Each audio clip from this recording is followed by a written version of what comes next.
Novel میرا سکون ہو تم، جسے میرب حیات نے لکھا ہے۔ ناول سٹارٹ کرنے سے پہلے اگر آپ نے ابھی تک اس چینل کو سبسکرائب نہیں کیا ہوا تو اس کو جلدی سے سبسکرائب کر لیں اور ساتھ میں موجود بیل آئیکن کو ضرور پریس کریں تاکہ ایسے ہی انٹرسٹنگ ناولز آپ کو ایزیلی مل سکیں۔ تم سب اندھے ہو کر بیٹھے ہوئے تھے یا بالکل ہی فارغ الدماغ ہو گئے تھے سب کے سب؟ یہاں سے اسی گھر کے گیٹ سے باہر نکلی ہے وہ، اور تم لوگ کہہ رہے ہو کہ تم میں سے کسی کو پتہ ہی نہیں چلا؟ اگر اتنے ہی مفلوج ہو تو یہاں کیا کر رہے ہو؟ کہیں اور جا کر مفت خوری کرو، یہاں سے نکلو، دفع ہو جاؤ سب کے سب۔ وہ بول نہیں رہا تھا، حقیقتاً دہاڑ رہا تھا، جس کی گونج سے وہاں کھڑے تمام ملازم تھر تھر کانپ رہے تھے۔ اس کی آخری بات پر ان سب نے ہاتھ جوڑ لیے تھے۔ ہمیں کچھ نہیں پتا صاحب جی، بی بی ہم میں سے کسی کو کچھ بتائے بغیر ہی نکل گئی۔ میں تو جی شام کا کھانا بنوا رہی تھی خان سامے سے، میں سر پر موجود نہ ہوں تو یہ کھانا خراب کر دیتا ہے۔ ہم بے قصور ہیں جی، آپ یہ دین محمد سے پوچھیں، اس کو تو پتہ ہی ہوگا۔ عمر رسیدہ ملازمہ اللہ رکھی نے اپنی صفائی پیش کی تھی، مگر اس کی کشادہ پیشانی کی تیوریوں میں کوئی کمی نہیں ہوئی تھی۔ دل تو کر رہا ہے ایک ایک کو نوکری سے ہی فارغ کر دو۔ نکمے، فارغ، بیکار اور بالکل سست ملازم رکھے ہوئے ہیں آپ نے۔ ان سب کی لاپرواہی کی وجہ سے آج یہ دن دیکھنا پڑ رہا ہے مجھے، ورنہ اگر میں اسے اپنے فارم ہاؤس پر رکھتا تو آج یہ تکلیف نہ اٹھانی پڑتی مجھے۔ ملازموں پر غسیلی نگاہ ڈالتے ہوئے وہ ان سے مخاطب تھا، جو نہایت اطمینان سے اس کا سرخ چہرہ دیکھ رہے تھے۔ غصے کی شدت سے اس کا منہ لال ہو گیا تھا، برداشت کی حد ختم ہو رہی تھی۔ اس نے انگارہ ہوتی آنکھیں چوکیدار پر ٹکائیں، جو مظلومیت کی عمارت بنا ہوا کھڑا تھا۔ تم یہاں آؤ دین محمد، اس نے سخت لہجے میں چوکیدار کو پکارا۔ وہ دل ہی دل میں آیت الکرسی پڑھتے ہوئے اس تک آیا۔ باقی ملازمین کی جان نکلنے لگی۔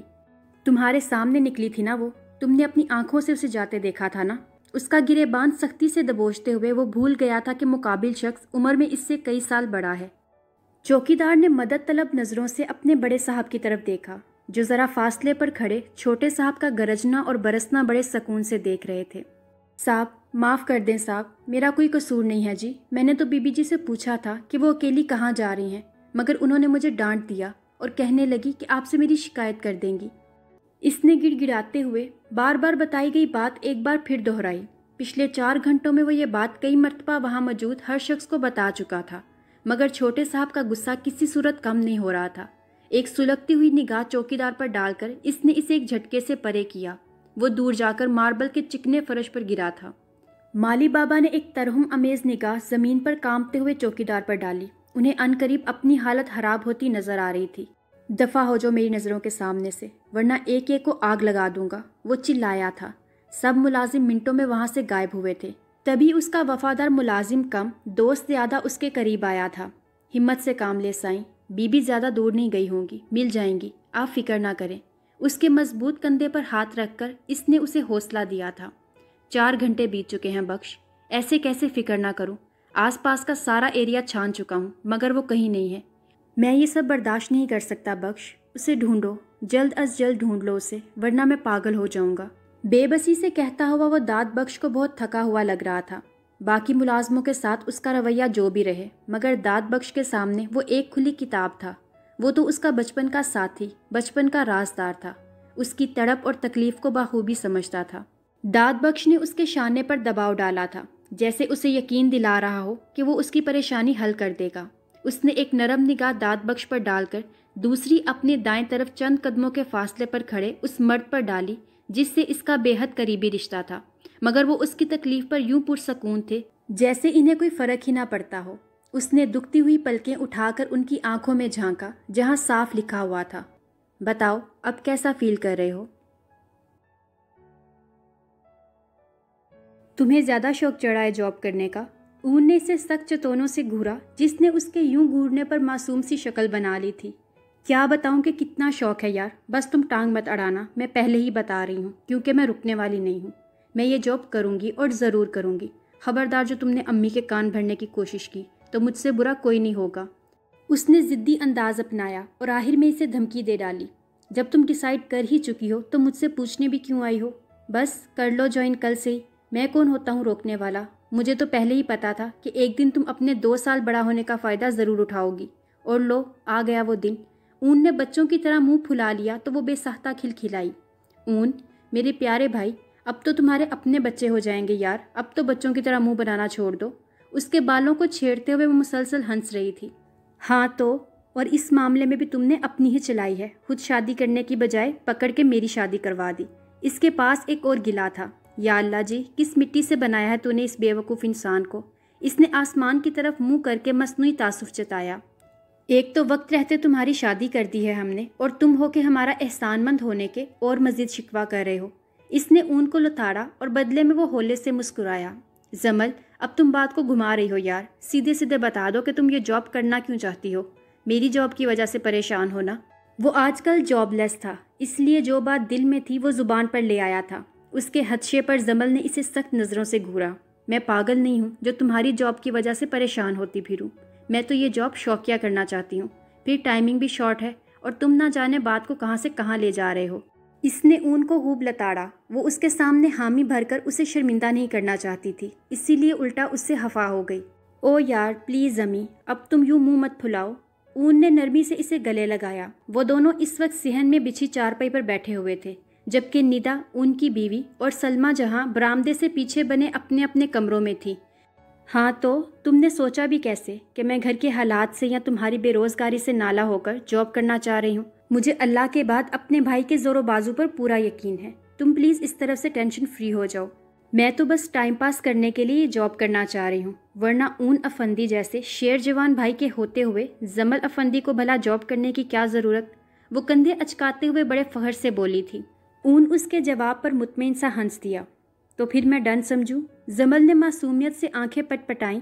इसकी इस अदा पर ऊन ने इसके सर पर चपत लगाई और असबात में सर हिला दिया। जमल ने याहू कहकर चारपाई से ज़मीन पर छलांग लगाई। कभी कभी मुझे लगता है कि ऊन आपसे नहीं बल्कि आप उनसे 2 साल छोटी हैं। निदा उसकी इस हरकत पर हंसते हुए बोली थी। बदले में ऊन तो मुस्कुरा दिया, जबकि जमल ने इसे हुफ्की से घूरा, फिर कसियानी होकर हंसती। मैं आप दोनों के लिए खुशी की खबर लाई हूँ। हाथ में पकड़ा लिफाफा ऊंचा करके निदा हुश्तिली से मुस्कुराई थी। ये मेरा अपॉइंटमेंट लेटर है, मुझे पता है मैडम, लाओ मुझे दे दो। जमल हाथ छुड़ाते हुए उसकी तरफ बढ़ी। ऊन ट्राउज़र की पॉकेट में हाथ डालकर खड़ा हो गया। जी नहीं, ये ऊन की जॉब का अपॉइंटमेंट लेटर है। फ़ौज में भर्ती होने जा रहे हैं मेरे शोहर नामदार। चहकते हुए निदा ने उन दोनों भाई बहन को खबर दी थी, फिर खुशी से ऊन की तरफ देखा, जिसका चेहरा इस खबर पर खिल उठा था। क्या वाकई? कहकर ऊन ने उसके हाथ से वो लेटर अचक लिया और सतर सतर इसे पढ़ने लगा। पल में इसके चेहरे की सारी पसमर्दगी हवा हो गई थी। जमल ने भी तशक्कुर से आसमान की तरफ देखा और फिर शुक्राने के नफल अदा करने के लिए अंदर का रुख किया। अब मैं तुम्हारी शादी करूंगा मोहतरमा, और तुम्हारे शोहर को घर जमाई बनाकर तुम्हें इसी घर में रखूंगा। ऊन ने अंदर जाती जमल को छेड़ा। निदा उसकी बात पर कहका लगाकर हंसी, जबकि जमल पलटी नहीं। मैं तो किसी अमीरजादे से ही शादी करूंगी, वो इस 3 मरले के घर में नहीं रहेगा, देख लेना तुम। जमल ने भी हमेशा की कही अपनी बात दोहराकर उसे चिढ़ाना चाहा। तो फिर मैं फ़ौज की नौकरी छोड़कर उसका नौकर बन जाऊंगा, मगर मैं उससे एक ही डिमांड करूंगा कि मेरी बहन को लेकर यहीं हमारे पास रहे। मोहब्बत से कहते हुए उसके पास ही आ गया। जमल की आंखें पल में नम हुई थीं। अब तुम यूं मुझे इमोशनल मत करो। अच्छा जी। उसके कंधे पर सर टिकाते हुए वो नम आंखों समेत बोली थी। उसको यूं रोते देखकर ऊन ने होले से उसकी पीठ थपकी। शेर जवान की बहन होकर रो रही हो, शर्म करो यार। ऊन ने इसे प्यार से झिड़का। निदा उनकी मोहब्बत पर खुशदिली से मुस्कुराती रही, जबकि जमल उसके कंधे पर धमोका झड़ते हुए रोते रोते हंस पड़ी। रहम करो यार, तुम्हारा ये शेर जवान भाई सिर्फ 19 साल का है। तुम जैसी 21 साल की भारी भरकम शेरनी का ये भारी मुक्का मेरी जान भी ले सकता है। उसकी भरी भरी जिसामत पर चोट करते हुए ऊन ने मसनूई आ भरी। अल्लाह न करे। सलमा जहां भी इनकी बातें सुनकर बरामदे में चली आई थी, जबकि उनके यूं कहने पर उनके तीनों बच्चे हंस पड़े। निदा उनकी एक करीबी दोस्त की बेटी थी, जिसे महज 2 हफ्ते पहले वो सादगी से उनके साथ ब्याह कर लाई थी। इनका छोटा सा घराना मोहब्बत और इत्तेफाक के लिहाज से मिसाली था। मैं क्या करूं बख्श, कहाँ ढूंढूं उसे? जिंदगी बोझ बनती जा रही है यार, कुछ करो बख्श। मैं थक चुका हूँ, प्लीज़ कुछ भी करो, मगर उसे ढूंढ लो। भारी लहजे में टूटे कांच जैसी दुकन थी। दाद बख्श का दिल खून होने लगा। साईं, आप भूल क्यों नहीं जाते उन्हें? गुजरे हुए माजी के साथ जिएंगे तो जिंदगी बोझ ही लगेगी। अपने हाल को संवार ले, मुस्तकबिल भी खूबसूरत हो जाएगा। दाद बख्श ने एक बार फिर इसे समझाने की कोशिश की थी। ये तुम कह रहे हो बख्श? इसने एक शिकवा की ना निगाह दाद बख्श पर डाली थी। उसने तासुफ से जरखान अब्बासी के तकलीफ दा चेहरे को देखा।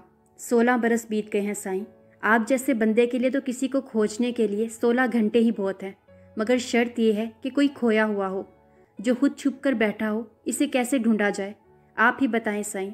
उसने नरम लहजे में उस पर हकीकत वासिया की थी। जरहान ने बेबसी से निगाह चुरा ली। आंखें जलने लगी थी, दिल की धड़कनें मध्यम होने लगी। इसके यूं निगाह चुरा लेने पर दाद बख्श ने ठंडी आह भरी।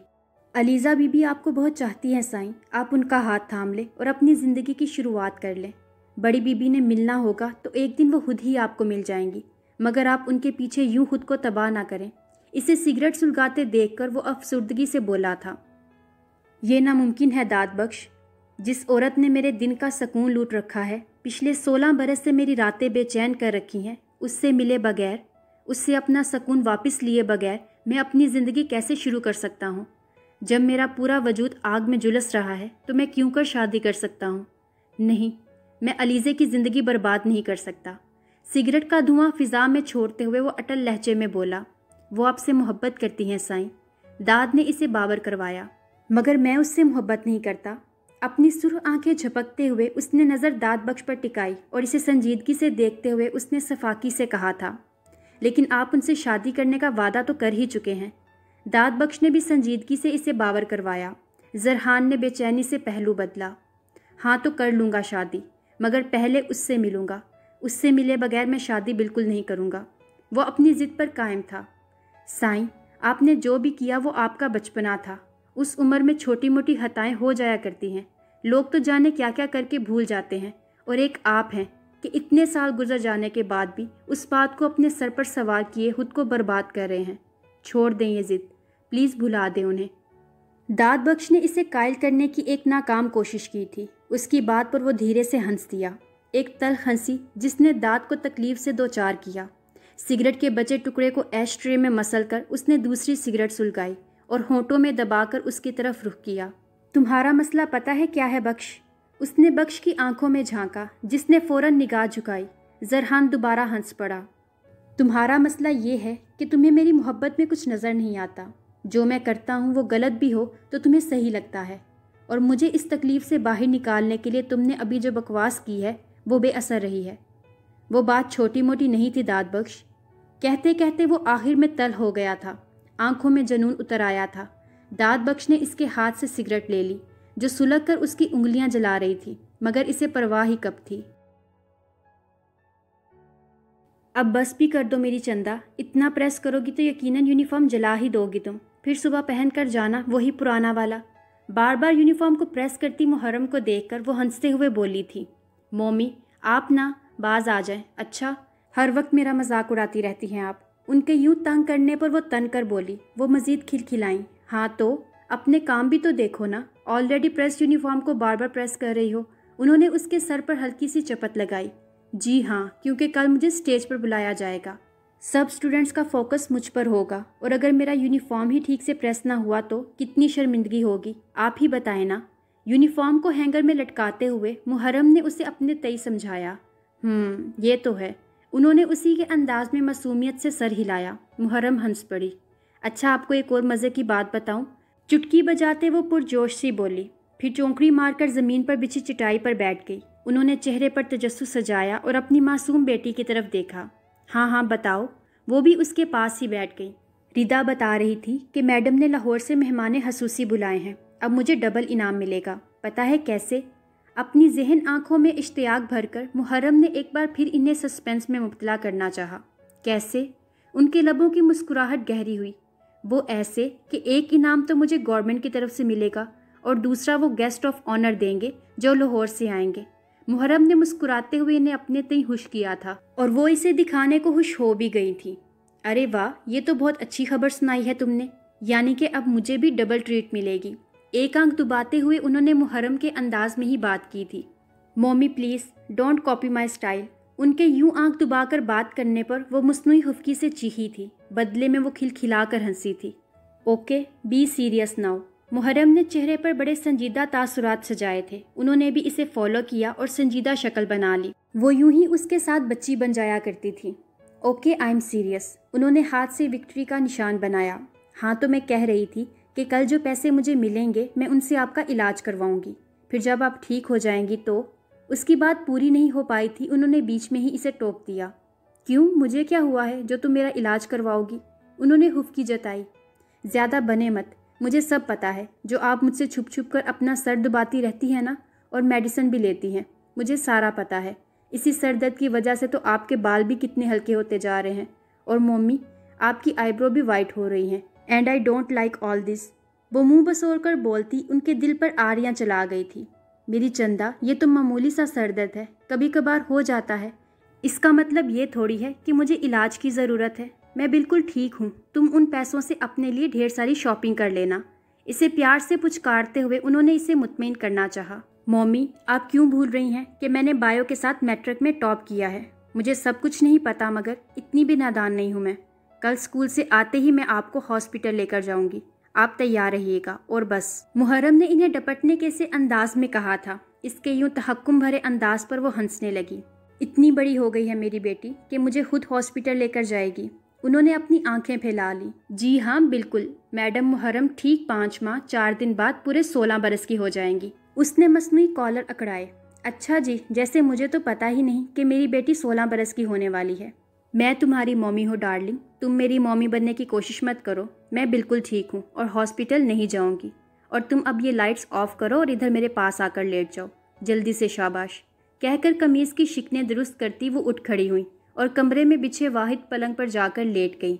मुहर्रम ने हुफ्की से उनकी जानिब देखा, मगर वो मुस्कुराहट दबाकर करवट बदल गई। मैं भी जब बड़ी हो जाऊंगी ना, तो गिन गिन कर बदले लूँगी आपसे। जब मेरे सर में भी ऐसे दर्द हुआ करेगा ना, तो मैं आपको हरगिज़ नहीं बताऊंगी और छुपके छुपके आपकी तरह ही रोया करूंगी। और जब आप मुझे हॉस्पिटल जाने का कहेंगी तो मैं भी ऐसे ही करूंगी, जैसे अभी आपने मेरे साथ किया है। भराई हुई आवाज़ में बोलती वो उनको अंदर तक हिला गई थी। वो तड़प कर सीधी हुई। मुहर्रम, उनकी आवाज़ में वाजिया तड़प थी, जबकि वो उनकी पाइंती बैठी रो रही थी। पागल हो गई हो तुम? इतनी सी बात पर इतना बड़ा बड़ा भी सोचता है कोई? खबरदार, जो आइंदा अपने मुंह से ऐसी कोई बात निकाली तो हमेशा के लिए नाराज़ हो जाऊंगी मैं तुमसे। उसे अपने सीने से लगाते हुए वो खुद भी रो पड़ी। हाँ, तो फिर आप भी क्यों जिद कर रही हैं? अभी तो आप 40 की भी नहीं हुई और आपकी आईब्रो वाइट हो रही हैं, बाल भी इतनी तेज़ी से झड़ते हैं। आप बस चुपचाप कल मेरे साथ हॉस्पिटल चलिएगा। हम डॉक्टर से पूछेंगे कि किस वजह से आपके सर में इतना दर्द रहता है। वो सब बता देगा, तो फिर मैं आपका प्रॉपर इलाज करवाऊंगी। वो तो सब कुछ प्लान किए बैठी थी। अच्छा ठीक है मेरी माँ, कहो तो अभी चलते हैं, मगर तुम अब ये रोना बंद कर दो प्लीज़। उन्होंने नरमी से इसके आंसू साफ किए। उनके हामी भरने पर इसका चेहरा खिल उठा। Thanks mummy. वो खुश होते हुए उनसे लिपट गई। उन्होंने चुपके से अपनी आंख से निकलता आंसू साफ किया। वैसे तुम्हें कैसे पता लगा मैं अभी 40 की भी नहीं हुई? उसकी पोनी खींचते हुए पूछा। मुहर्रम ने एक आंख दबाकर जुबान होंठों से बाहर निकाली। परसों सफाई करते हुए आपका ID कार्ड मिला था, उस पर देखी थी आपकी डेट ऑफ बर्थ। उसने हंसते हुए बताया। उन्होंने मुस्कुराते हुए अस्बात में सर हिला दिया। शहबाज एंड सन्स ज्वाइन किए आज उसका 7वां दिन था, मगर अभी तक MD के हजूर पेशी नहीं हुई थी उसकी। उसका इंटरव्यू भी मैनेजर और चंद दूसरे कोलीग्स ने ही लिया था। अपने चंद सीनियर से उसकी अच्छी खासी सलाम दुआ हो चुकी थी। सारा स्टाफ ही कोऑपरेटिव था और इसी वजह से वो चंद दिनों में ही काम को बहुत जल्द समझ गई थी। शुरू के 3 दिन तो उससे अकाउंटेंट का काम लिया गया था, मगर पिछले 4 दिन से उसने रिसेप्शनिस्ट की सीट संभाली हुई थी। बकौल स्टाफ मेंबर्स के MD काफी सख्त मिजाज हैं, मगर चूंकि आजकल वो आउट ऑफ कंट्री थे, इसीलिए जमल की जॉब रूटीन में तो फिल वक्त रावी चैन ही चैन लिख रहा था। घड़ी सुबह के 9 बजा रही थी और वह मुतमईन सी अपनी सीट पर बैठी कंप्यूटर पर कुछ टेलीवर्किंग कर रही थी। मैनेजर ने सुबह आते ही इसे ऑर्डर दे दिया था कि 9:30 बजे के बाद कॉन्फ्रेंस रूम में मीटिंग है और किसी भी इररिलेटिव पर्सन को कॉन्फ्रेंस रूम वाली साइड पर एंटर भी मत होने देना। कीबोर्ड पर चलती उसकी उंगलियों के साथ साथ उसकी सबस आंखें एंट्रेंस से दाखिल होने वाले हर शख्स पर नजर रखे हुए थी। सारा स्टाफ अपने काम में मसरूफ था, जबकि चंद स्टाफ मेंबर्स की टाइमिंग 11 बजे के बाद स्टार्ट होने वाली थी। जमल मुकम्मल तंदही से अपने काम में मसरूफ हो गई। वो बड़े इन्हमाक से मॉनिटर की स्क्रीन पर निगाह टिकाए हुए थी जब उसकी नज़र ग्लास डोर से धकेल कर अंदर आते हुए उस शख्स पर पड़ी। रफ से हुलिये में शान बेनियाजी से चलता हुआ वो शख्स उसी की तरफ आ रहा था। जमल मुतमईन होकर दोबारा मॉनिटर स्क्रीन की तरफ मुतवज्जा हुई, क्योंकि जानती थी कि हर आने वाले की तरह वो शख्स भी पहले इसी के पास आएगा, मगर दफातन इसे चौंकना पड़ा। रिसेप्शन पर रुकने की बजाय वो कॉन्फ्रेंस रूम की तरफ जाते कॉरिडोर की तरफ मुड़ गया। एक पल को तो वो हुनूक रह गई कि अब क्या करे। मगर अगले ही पल फुर्ती से उसकी तरफ दौड़ लगाई थी। ओह हेलो मिस्टर, रुकिए प्लीज़, कहती हुई वो जल्दी से उसके सामने आई थी। भागने के बाइस सांस फूल गया था, जबकि यूं रास्ता रोके जाने पर मुकाबिल की कुशादा पेशानी पर बल पड़ गए थे। जमल ने ऊपर से लेकर नीचे तक उस शख्स को देखा जो ब्लैक ट्राउजर और ब्लैक ही टी शर्ट में मलबूस अपनी शानदार हाइट में बिल्कुल भी आम नहीं लग रहा था। कौन है आप और इधर किधर जा रहे हैं? सख्ती से कहते हुए जमल ने कॉन्फ्रेंस रूम की तरफ इशारा किया। सॉरी टू से, बट मैनर्स नाम की कोई चीज़ नहीं है क्या आप में? मैं वहाँ रिसेप्शन पर बैठी आपको नज़र नहीं आ रही थी जो आप यूं दनदनाते हुए इस तरफ आ गए? वो गुस्से से बोलती चली गई। इसे उस शख्स पर गुस्सा आ रहा था जो बिना अपना कार्ड दिखाए सीधा कॉन्फ्रेंस रूम की तरफ चला आया था। अगर वो अंदर चला जाता तो मैनेजर से उसकी शामत पक्की थी और अभी उसकी जॉब नई थी, लिहाजा वो अभी तो अपनी शामत अफोर्ड नहीं कर सकती थी, जबकि बॉस भी आउट ऑफ कंट्री थे। Your good name please. मुकाबिल ने कोई जवाब देने की बजाय उल्टा उसी से ही उसका नाम पूछ लिया था। क्लीन शेव में उसका निखरा हुआ चेहरा बेहद भला लग रहा था, मगर जमल को तो अपनी जॉब की पड़ी थी। Not mine, your good name please. जमल ने सख्त टोनों से उसे घूरा। उसके यूं घूरने पर शाह के चेहरे पर नागवारी दर आई। आप जानती भी हैं कि किससे बात कर रही हैं आप? इसने सर्द लहजे में जमल को जैसे चैलेंज किया था। वो तब गई। शाह ने आंखें सुकेड़ कर कुछ हैरत से उसके सुर्ख पड़ते रुखसार देखे। देखिए मिस्टर, मैं वाकई नहीं जानती कि मैं किससे बात कर रही हूँ और ना ही जानने का शौक रखती हूँ, but it's my duty, so please आप वहाँ रिसेप्शन पर आइए, अपना कार्ड दिखाइए और वेटिंग एरिया में वेट करें। मैं मैनेजर साहब को बता देती हूँ आपके बारे में, but firstly you have to tell me about yourself. Reception की तरफ पलटते हुए जमल ने संजीदगी से कहा। शाह ने एक गहरी निगाह उस लड़की पर डाली जिसका कॉन्फिडेंस काबिले दीद था। फिर उसके रिसेप्शन तक पहुँचने से पहले उससे आगे बढ़ा था और कॉरिडोर के लास्ट पर बने एमडी के ऑफिस रूम में घुस गया। जमल की जान पर बनाई कि जाने कौन था जो यूं बॉस के ऑफिस रूम में घुस गया था। जमल ने इस मुसीबत से निपटने को बॉस के रूम की तरफ दौड़ लगाई। तभी इसे पीछे से मिस सना ने आवाज़ लगाई थी। सना इससे 2 साल सीनियर थी और बॉस की पर्सनल सेक्रेटरी थी। वो खौफसदा सी पलटी थी। वो मिस सना। जमल हकलाई थी। बेवकूफ़, यहाँ क्या कर रही हो? Just go and hold your seat. Boss वापस आ गए हैं, मुझे मैनेजर ने बताया है। आज ही दफ्तर आएंगे, बस आते ही होंगे। अगर उन्होंने खाली रिसेप्शन देख लिया तो तुम्हें नौकरी से निकाल देंगे। जाओ, जाकर अपनी सीट पर बैठो। सना ने इसे आहिस्तगी से डिपटा था। वो सब भूल भाल कर अपनी सीट की तरफ दौड़ी। दिल धक धक कर रहा था। यकीनन आज इस कंपनी में उसका आखिरी दिन था, क्योंकि उसकी आंखों के सामने एक इरेलेटिव पर्सन एमडी के ऑफिस रूम में जा घुसा था और वो डर के मारे किसी को बता नहीं पाई थी। कितनी देर तक तो वो ऑफिस में किसी हंगामे की मुंतज़िर रही, मगर जब सभी अपने काम में मसरूफ़ रहे तो खुद भी पुरसकून हो गई। वो खुद भी काम में लगकर भूल भाल गई। घड़ी का छोटा हिस्सा शाम के 4 बजा रहा था जब इसे बॉस के हजूर पेशी का ऑर्डर मिला था। जमल ने चौंक कर अपने सर पर खड़ी मिस सना को देखा था। उसने बमुश्किल खुद को कहने से रोका था कि उसने तो बॉस जैसी किसी शय को ऑफिस आते नहीं देखा था, मगर मसलहतन खामोश रही। हवाइयाँ क्यों उड़ रही हैं तुम्हारी? रिलैक्स यार, बस वो जो भी पूछे हूँ हाँ में जवाब दे देना। चलो अब जल्दी से जाओ। सना ने उसे हाथ पकड़कर खड़ा कर दिया। वो खुश्क पड़ते लबों को तर करते हुए मरे मरे कदमों से बॉस के ऑफिस रूम तक आई। ये थी मेरा सुकून हो तुम की फर्स्ट एपिसोड पसंद आने पर इसको ज़्यादा से ज़्यादा फेसबुक और व्हाट्सएप के ग्रुप्स में अपने फ्रेंड्स के साथ शेयर करें। और अगर आपको मेरी एफर्ट ज़रा से भी पसंद आती हैं तो मेरे चैनल को सब्सक्राइब ज़रूर किया करें और साथ में मौजूद बेल आइकन को भी प्रेस करें ताकि आने वाले हर एपिसोड आपको ईजीली मिल सके।